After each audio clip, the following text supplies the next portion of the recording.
ഇപ്പൊ ഇരിക്കുന്ന നിങ്ങളുടെ ആറ്റിറ്റ്യൂഡിൽ എന്തോ തകരാറുള്ളതിന്റെ പേരിലാണ് നിങ്ങൾ ഹാപ്പി കമ്പനിയിലോ അല്ലെങ്കിൽ നിങ്ങളുടെ ജോലിയിലോ ഹാപ്പി അല്ലാത്തത്. ഇതുപോലെ ഓരോ കാര്യത്തിലും കുടുംബജീവിതത്തിലാണേലും സുഹൃത്തുക്കളുമായിട്ടുള്ള ബന്ധത്തിലാണേലും ഇനി ഗവൺമെന്റുമായിട്ടുള്ള ഇടപാടുകളാണേലും കാരണം നമ്മൾ ഏതെല്ലാം ഫീൽഡിൽ കൂടി ഇടപെടുന്ന ഒരു മനുഷ്യൻ എന്ന് പറഞ്ഞാൽ 100,000 ഫീൽഡുകളുണ്ട്.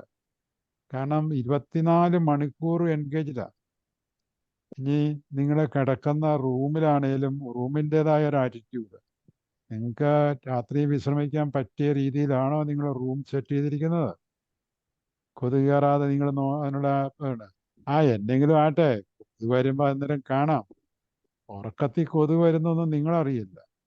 അപ്പം നിങ്ങൾ ചെയ്യേണ്ട ആറ്റിറ്റ്യൂഡ് എന്ന് പറയുന്നത് കിടക്കമുറി പെർഫെക്റ്റ് ആയിരിക്കണം അറ്റ് എനി കോസ്റ്റ്. അത് കഴിഞ്ഞിട്ട് അല്ലെങ്കിൽ പറയും അയ്യോ എനിക്ക് ഉറക്കം വരുന്നില്ല. നിങ്ങളുടെ മൈൻഡിനെ നിങ്ങൾ സെറ്റ് ചെയ്തിട്ടുണ്ടോ? നിങ്ങൾ ഉറങ്ങാൻ കിടക്കുന്നതിന് മുമ്പായിട്ട് സിനിമയും കണ്ട് സിനിമയിലെ കാര്യങ്ങളൊക്കെ ശ്രദ്ധിച്ച് അല്ലെങ്കിൽ രാഷ്ട്രീയ ചർച്ചകളൊക്കെ പങ്കെടുത്ത് ഈ ചിന്തകളോടുകൂടി നിങ്ങൾ കിടന്ന് നിങ്ങൾക്ക് എങ്ങനെയാ ഉറക്കം വരുന്നത്? ഞാൻ NLP ക്ലാസ്സിൽ NLPയുടെ ഭാഗമായിട്ട് എന്താണ് പറഞ്ഞിട്ടുണ്ട്, your mind should be empty, chattering has to be stop.